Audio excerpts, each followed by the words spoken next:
Welcome to Pick and Roll. I'm Jackson, I'm Jonathan. and we talk all things NBA from the stars of the past to kind of what's going on today. I'm kind of excited. Today's gonna be kind of another controversial one, I guess.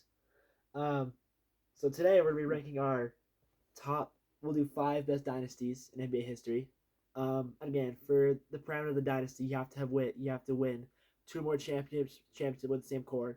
Not to be consecutive, but you have to win two or more like the same players. Mm-hmm. So for example, the Warriors with Steph Curry before Kevin Durant only won one championship. So yes, they added a piece on. Kevin Durant was just a vital piece. He's his own dynasty with them. Yeah, those Warriors, yeah, they were great, but they weren't their own dynasty, I would say. Um, yeah, so again, unfortunately, with those two championship rules, the Jazz do not qualify, which hurts as a Jazz fan, but you know, um, yeah. So I'm pretty excited. I'll do my list first, and then kind of pass time over to you. Okay.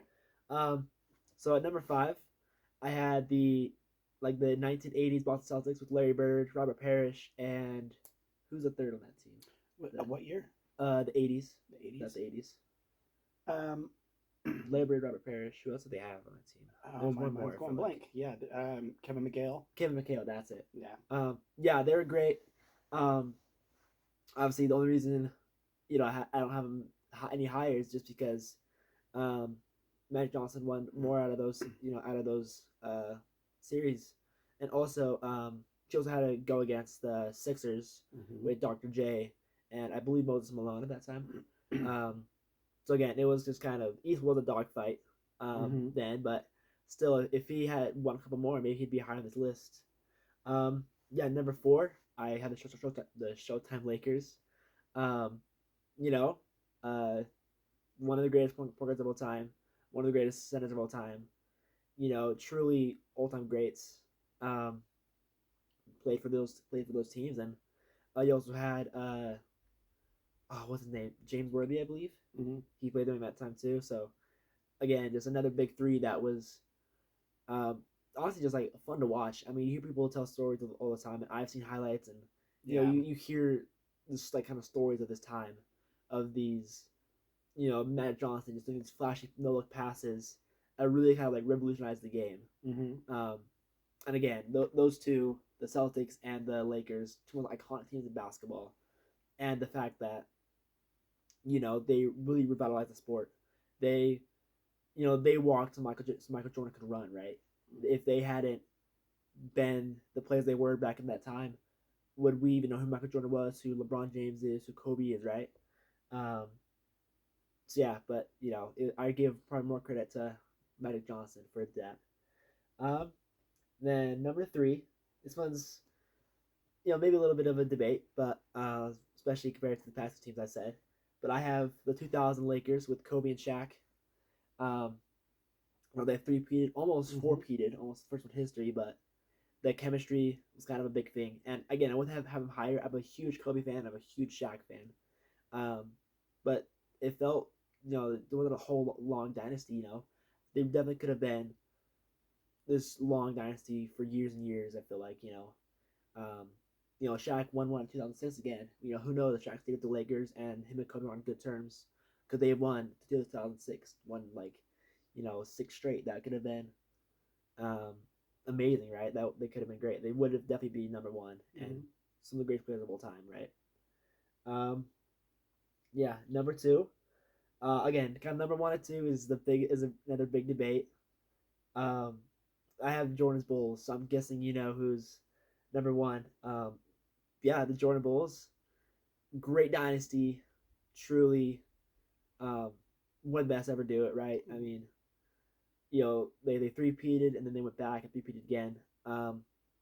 But honestly, if I be specific, because kind of two different dynasties I would call them, right? Because one, um, I believe they had Dennis Rodman for 2 seasons, or I don't think they had him in that. They had him for the last three. Yeah. The last three, yeah, okay.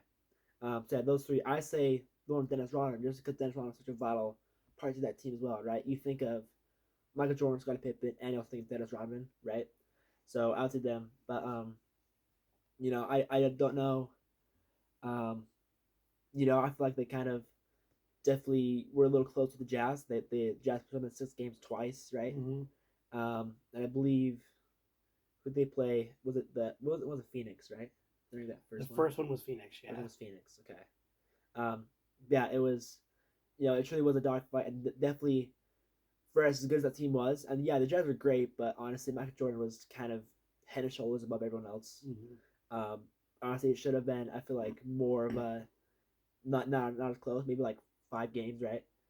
Um, so that's the reason I have the 2017-2018 Warriors with Kevin Durant, Steph Curry, Klay Thompson, Draymond Green. I have those Warriors at my number 1 spot just because they won. I think the closest game with that core, the closest series was to like 5 games, and then they swept LeBron the next year, right? Um, it truly was like they were the best team in the world. It wasn't even a debate. That was like a place. They were the best team in the world. If you said anything else, you were just trying to be different. You really were. Um, yeah, I mean, the shooting, the scoring from everyone, right? It was LeBron James did have no help, especially in 2018. I mean, Mm-hmm. people say it was like the greatest season of all time. One of his greatest seasons of all time. And I'm a big believer that 2018 was definitely one of LeBron's better seasons. Um, but even then, with how good LeBron was, he didn't win a single game in 2018, right? He Mm-hmm. just swept. So that kind of shows you how head and shoulders above everyone else they really were. Um, yeah, that was my list.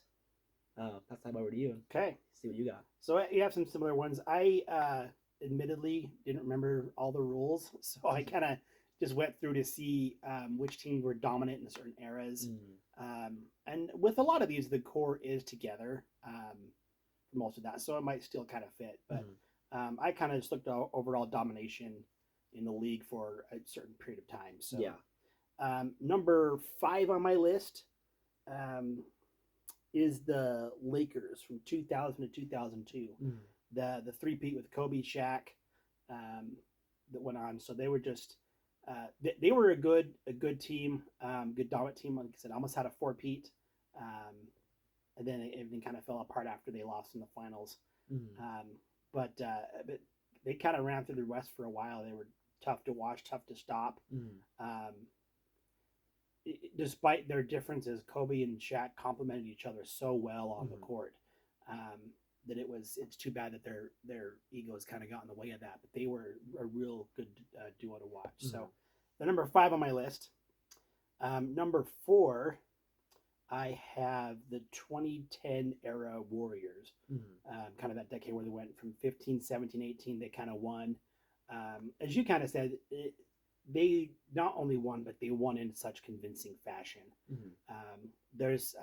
Statistically, and a lot of the modern day analytics show that they were the most dominant team ever. Not just offensively, defensively, win percentage. Like they just blew through the league.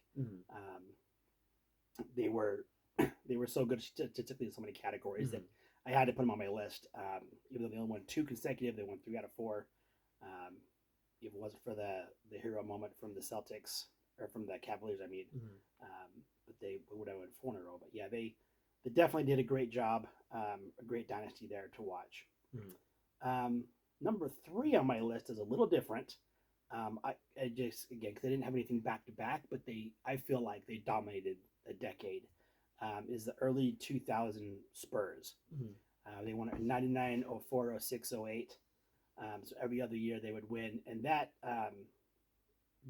threesome combination of Duncan, Parker, and Ginobili was just.